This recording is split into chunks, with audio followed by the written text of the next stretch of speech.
नमस्कार। सरल टॉक में आप सभी का स्वागत है। आपके साथ मैं हूं गिरिराज शर्मा। आज 14 अप्रैल के दिन भारत रत्न बाबा साहेब अंबेडकर को हर कोई याद कर रहा है। उनकी जन्मस्थली पर तमाम नेता उनके माल्यार्पण के लिए पहुंच रहे हैं। लेकिन सबसे बड़ा सवाल यह है कि वर्तमान समय में क्या भारत रत्न बाबा साहब ने जो सीख दी थी, जो शिक्षा दी थी हिंदुस्तान के नागरिकों को, वो देखना चाहते थे उस संविधान का पालन हो रहा है? उनके सिद्धांतों को लोग कितना पसंद कर रहे हैं, उनके अनुसरण कर रहे हैं, चाहे वो देश के तमाम नेता हों या नागरिकों में उनके सिद्धांतों को लेकर के कितनी उत्सुकता है जानने की?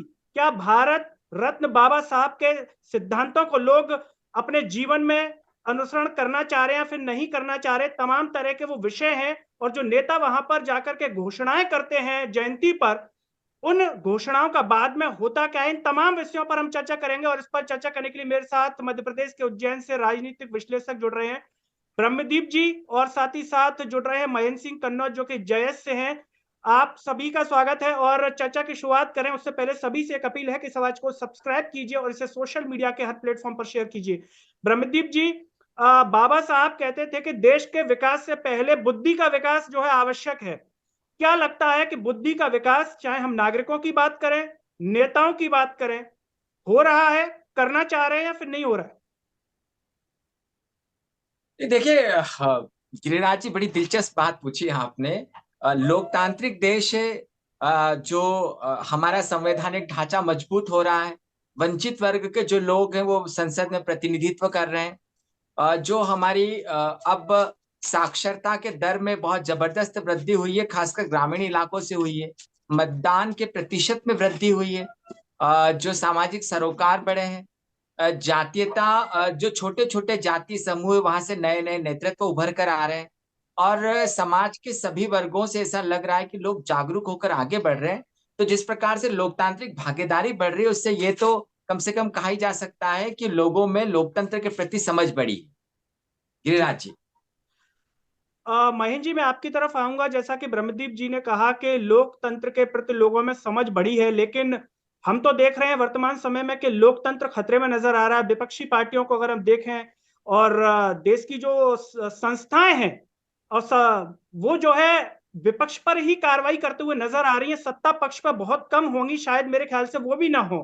तो क्या लगता है कि वर्तमान समय में लोकतंत्र के प्रति समझ बढ़ी है या नहीं बढ़ी है? देखिए, लोकतंत्र वर्तमान में खतरे में है, ये अगर हम कहें तो ये गलत नहीं होगा। आज जिस प्रकार से देश की बात करें या प्रदेश की बात करें, है ना, सत्ता पक्ष में जो भी राजनीतिक दल है, जो भी सत्ता पक्ष में आकर जो भी देश का काम कर रहे हैं, राज्य का काम कर रहे हैं, वो सिर्फ और सिर्फ अपनी खुद की पार्टी का नाम नाम चलाने के लिए, अपने खुद के नेताओं के नाम चलाने के लिए लोकतंत्र की हत्या हो रही है। कोई अगर आवाज उठाना चाहता है तो उसको दबाने का काम किया जा रहा है। तो हमको तो लगता है कि लोकतंत्र वास्तव में खतरे में है। जी। ब्रह्मदीप जी, आज तमाम नेता महू पहुंचे बाबा साहब के माल्यार्पण के लिए, उनको याद करने के लिए। आपसे हम जानना चाहेंगे कि मध्य प्रदेश की अगर हम बात करें, जैसा कि आपने कहा कि लोकतंत्र के प्रति समझ बढ़ रही है। जब मध्य प्रदेश की जनता अपने मुद्दों के लिए जाती है, चाहे वो युवा हो, बेरोजगार, रोजगार की मांग के लिए जाता है, पुलिस उनमें लठ मारती है, उन्हें भगाती है भोपाल से। तो ऐसे में क्या ये सही है? एक लोकतंत्र में मुख्यमंत्री शिवराज सिंह चौहान क्या पालन कर रहे हैं उस लोकतंत्र का? देखिए, गिरिराज जी, एक बात तो बहुत स्पष्ट है कि जनतंत्र में, लोकतंत्र में जनता जिन नुमाइंदों को चुनती है, तो उनकी लोकप्रियता को आप संदेह की दृष्टि में नहीं डाल सकते।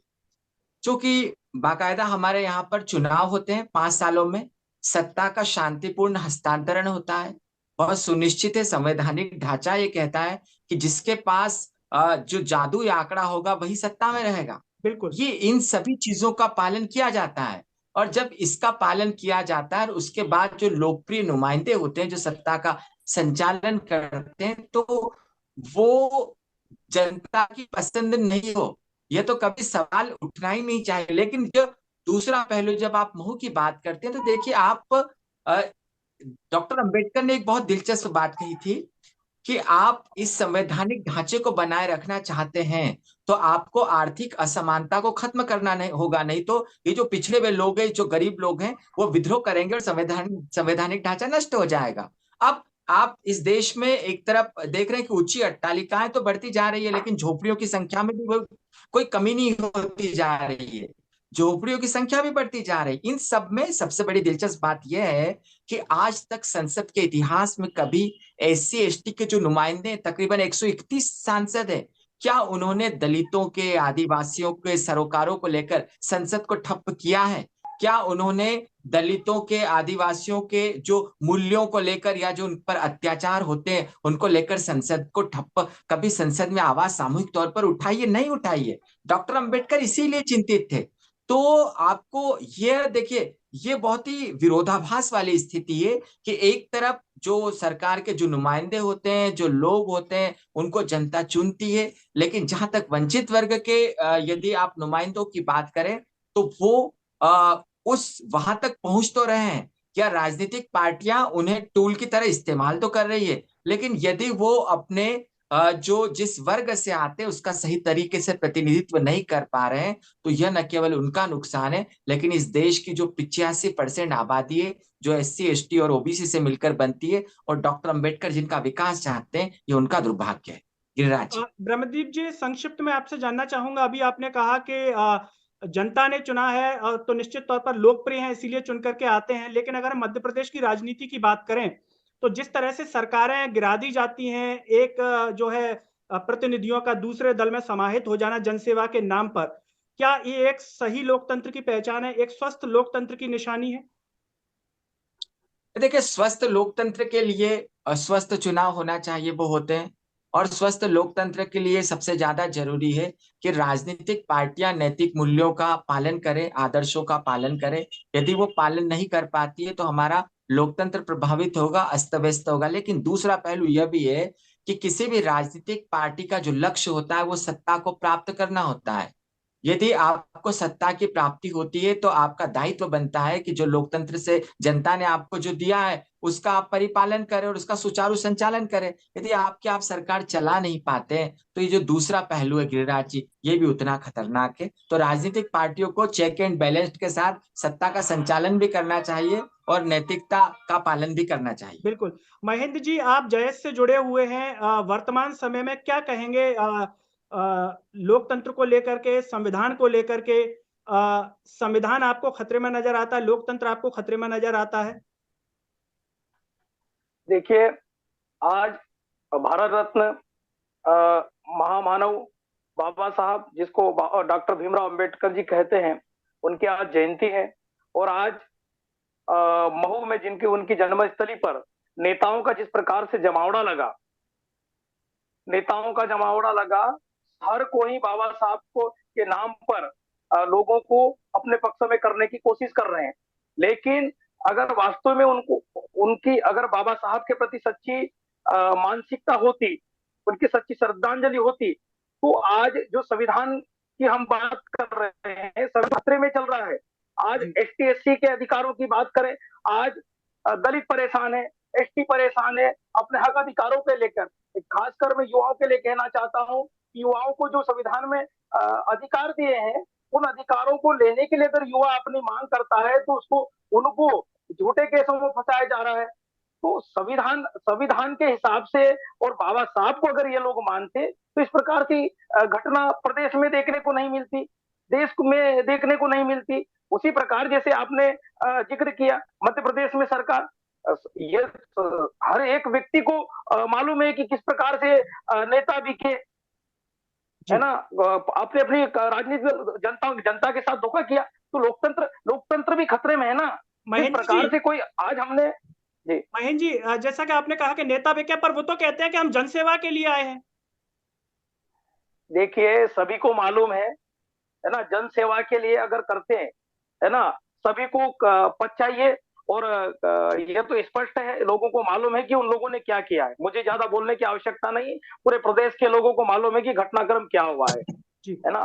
तो आज अगर जनता की सेवा अगर करना, तो वो अपनी जनता को पूछे क्या? उन्होंने नहीं पूछा।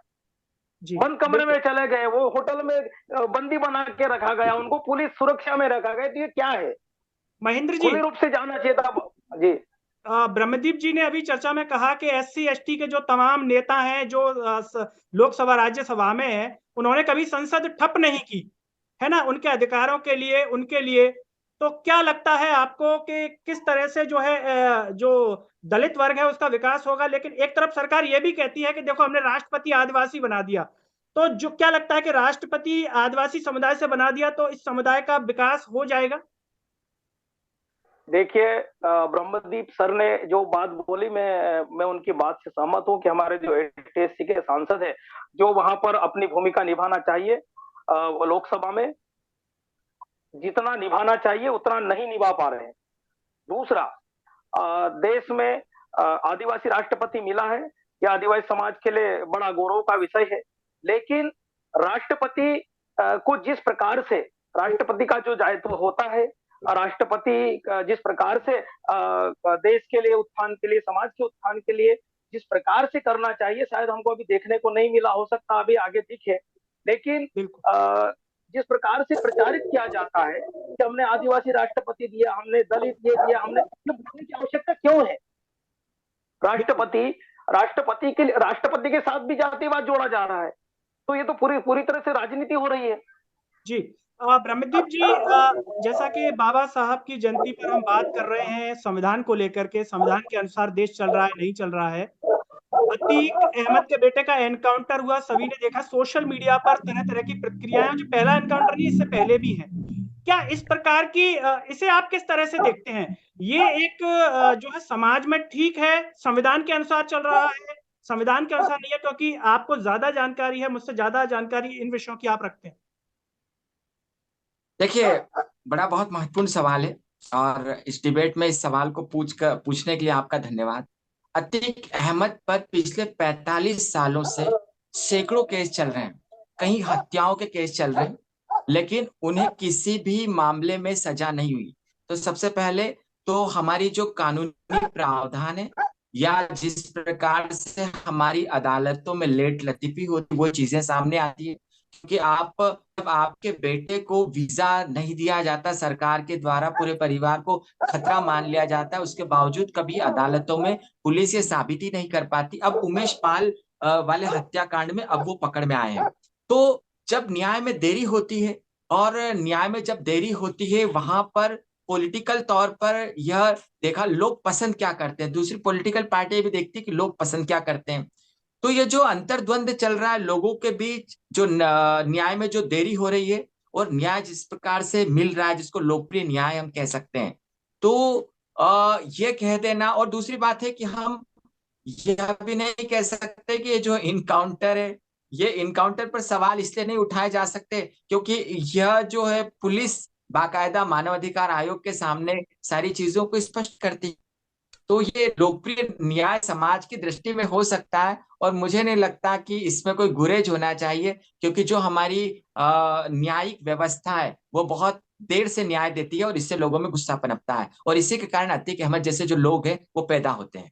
गिरिराज जी। ब्रह्मदीप जी, लेकिन सबसे बड़ा सवाल यहाँ पर यही है कि अगर ऐसे न्याय होगा, जैसा कि आपने कहा कि देरी है, पूरा देश जानता है कि देरी होती है न्याय में, लेकिन इस वजह से कई बार देखने में आया कि फेक एनकाउंटर, है ना, पुलिस फेक एनकाउंटर करती है जो है।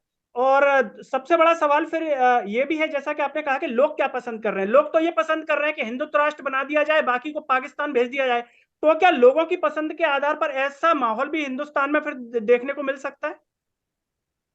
नहीं नहीं, देखिए गिरिराज जी, हमारे देश में लोकप्रिय न्याय नहीं चलेगा, हमारे देश में संवैधानिक न्याय चलेगा। राजनीतिक पार्टी जो भी हो, उसकी विचारधारा जो भी हो, लेकिन उसको अपनी शासन व्यवस्था का संचालन वैसे ही करना होगा, वो करने के लिए मजबूर है जैसा संविधान चाहता है। इसलिए किसी को किसी दूसरे देश में भेज देने की जरूरत इसलिए नहीं पड़ेगी क्योंकि यह राजनीतिक पार्टी कोई भी डिसाइड नहीं कर सकती, ये संविधान डिसाइड करेगा। दूसरी बात देखिए, इस मामले से एक मामले को मैं जोड़ना चाहूंगा। दो तीन रोज पहले एक फैसला आया जिसमें जो एलेक्स पॉल है, जिनका अपहरण नक्सलियों ने सुकमा जिले से किया था 2012 में, जी। तो कलेक्टर साहब ने उन नक्सलियों को पहचानने से इनकार कर दिया, 10 साल के बाद पहचानने से इनकार कर दिया, जबकि कलेक्टर साहब के जो सुरक्षा गार्ड थे, उनको नक्सली ने वहीं पर गला रेत दिया था और कलेक्टर को मोटरसाइकिल पर बिठाकर ले गए सुकमा में नक्सली। और 10 दिनों करीब 4 या 5 दिनों तक एलेक्स पाल जो है वो बंदी बना उनको रखा गया वहां पर, और उन्होंने नक्सलियों को पहचानने से इनकार कर दिया। इसके पहले 2-3 घटना ऐसी हुई जबकि 76 जवान मारे गए सुकमा जिले में, उनको नक्सलियों ने मार डाला। और वहां पर न तो गांव से गवाही मिलती है, न कोई मतलब आपको गवाही देने वाला कोई मिलता ही नहीं है। बिल्कुल। तो ये एक ऐसा संकट है जिसको हमको बड़ी व्यापक दृष्टि से देखने की जरूरत है। गिरिराज जी। महेंद्र जी, मैं आपकी तरफ आना चाहूंगा। सरकार आदिवासियों के लिए बड़ी बड़ी घोषणाएं करती है। अभी पैसा एक्ट को लेकर के भी जो है सरकार जागरूक कर रही है। आप आदिवासी वर्ग की आवाज उठाते हैं, इसीलिए हम संक्षिप्त में आपसे जानना चाहते हैं कि सरकार जो कर रही है उससे कितना फायदा मिल रहा है, पैसा एक्ट से हो या आदिवासियों को लेकर के जो भी घोषणाएं की गई हैं होती हैं वो पूरी हो रही हैं, समय पर नहीं हो रही हैं? देखिए, आप को एक चीज मैं बताना चाहता हूँ कि पैसा एक महत्वपूर्ण योजना है ना। जिस प्रकार से माननीय शिवराज सिंह चौहान या मध्य प्रदेश सरकार ने उसको लागू करके जो प्रचार प्रसारित कर रही है, वो धरातल पे जिस प्रकार से होना चाहिए वो नहीं है। साथ ही इसमें पैसा एक्ट में जो पैसा कोऑर्डिनेटर बनाए गए हैं वो बीजेपी से जुड़े हुए कई लोगों को पिछले दरवाजे से नियुक्ति दे दी गई है, जो योग्य युवक थे जिन्होंने अप्लाई किया था इस पद के लिए, उनको अयोग्य घोषित कर उनके अनुसार, तो ये भी एक बड़ा सवाल है। साथ ही जिस प्रकार से आज आदिवासियों के हितैषी बनने की सरकार बात करती है, आदिवासियों के लिए योजना बनाने की बात करती है, लेकिन हम लोग ग्रामीण क्षेत्रों में जाते हैं, हम लोग लोगों के बीच जाते हैं, है ना। तो जिस प्रकार से गांव में योजनाओं का लाभ मिलना चाहिए वो नहीं मिल रहा है। और दूसरा, बड़े बड़े मंचों से आदिवासियों के लिए जिस प्रकार से बातें होती है, महेंद्र जी, समय केवल 1.5 मिनट बचा हुआ है, इसमें स्क्रीन पर आ रहा है। मैं ब्रह्मदीप जी बिल्कुल संक्षिप्त में 20 सेकंड में आपसे जवाब चाहूंगा। चलते चलते लोग कह रहे हैं कि वर्तमान समय में अगर हम सत्ता को देखें, बोले बाबा साहब के पास इतनी डिग्रियां थी, इतने पढ़े लिखे थे, उन्होंने संविधान बनाया, तो लोग कह रहे हैं कि जिन लोगों के पास डिग्रियां नहीं है वो संविधान में जो है बदलाव करेंगे। इतनी समझ है क्या?